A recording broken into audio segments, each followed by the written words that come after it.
अस्सलामुअलैकुम viewers, welcome back to my channel. कैसे हैं आप सब लोग? उम्मीद है कि खैर आफियत से होंगे।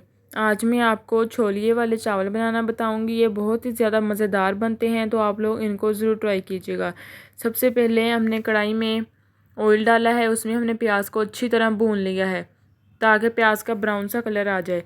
ये देखें, प्याज का ब्राउन सा कलर आ गया है, तो हमने इसमें कूटी हुई लहसुन को ऐड कर दिया है। ये देखिए, छोलियाँ हमने निकाल लिया था। निकाल के इसको अच्छी तरह धो के हमने इसको इसके अंदर प्याज के अंदर डाल दिया है ताकि हम इसको अच्छी तरह पका लें। आप लोग इस रेसिपी को ज़रूर ट्राई कीजिएगा, ये बहुत ही ज़्यादा मज़ेदार बनते हैं।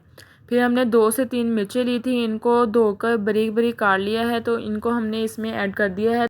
अब हम इसमें मसाले ऐड करेंगे, जिसमें सबसे पहले हम लोग दालचीनी इलायची के 2-3 पीस ऐड करेंगे, हस्ब ज़ायक़ा नमक ऐड करेंगे, काली मिर्च का नमक ऐड करेंगे, पिसा हुआ ज़ीरा ऐड करेंगे, और हम बगैर पिसा हुआ ज़ीरा भी इसके अंदर ऐड करेंगे।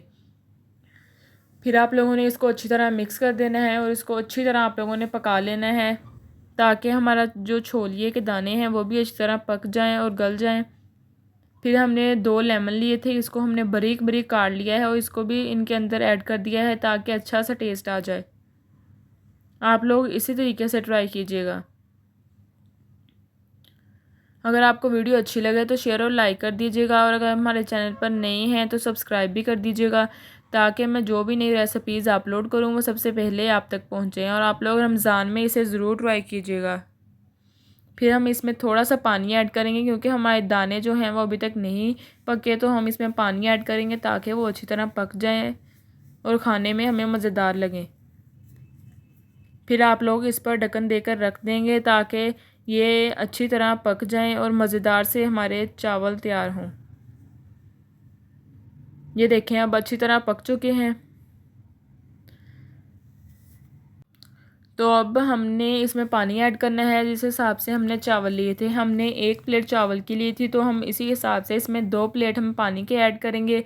फिर हम इसको ढक्कन देकर रख देंगे जब तक इसमें बॉयल नहीं आ जाता। जब इसमें बॉयल आ जाए तब हम इसमें चावल ऐड करेंगे।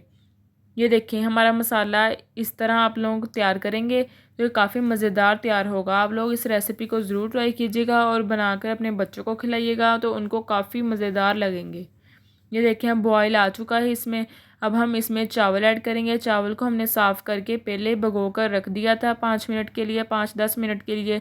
तो आप लोगों ने भी इनको धोकर अच्छी तरह भिगो कर रख देना है ताकि चावल अच्छी तरह फूल जाए। फिर हमने इनको पानी में ऐड कर देना है। यहाँ पर फ्लेम आप लोग हाई भी कर सकते हैं ताकि पानी जब ख़त्म हो तो हमारे चावल अच्छे से तैयार हो जाएं। अब आप लोगों ने इस पर ढक्कन देकर रख देना है, और जब पानी थोड़ा कम, ये देखिए पानी थोड़ा कम रह गया था, तो हमने इसको अच्छी तरह हिला देना है ताकि वो नीचे ना बैठ जाएं चावल। ये देखें, अब हमारे चावल थोड़े थोड़े पकना शुरू हो गए। अब आप लोग नमक चेक कीजिएगा, जब थोड़ा सा पानी रह जाए तो आप लोग नमक चेक कर सकते हैं। हमने नमक चेक किया था तो नमक हमारा काफ़ी ज़्यादा कम था, तो हमने इसमें और नमक ऐड कर दिया है। आप लोग भी अपने हिसाब से इसमें हस्बे ज़ायक़ा नमक ऐड कर सकते हैं।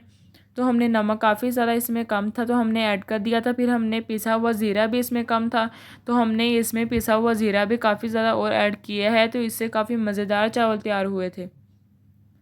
आप लोग इस रेसिपी को ज़रूर ट्राई कीजिएगा, इस तरह के चावल काफ़ी अच्छे लगते हैं। ये देखें, अब हमारे चावल तकरीबन तैयार हैं। इसमें थोड़ा सा पानी रह चुका है, लेकिन हमारे आलू और चावल दोनों ही गल चुके थे और काफ़ी मज़ेदार लग रहे थे देखने में। तो आप लोग इस रेसिपी को ज़रूर ट्राई कीजिएगा। दुआओं में याद रखिएगा। अल्लाह हाफिज़।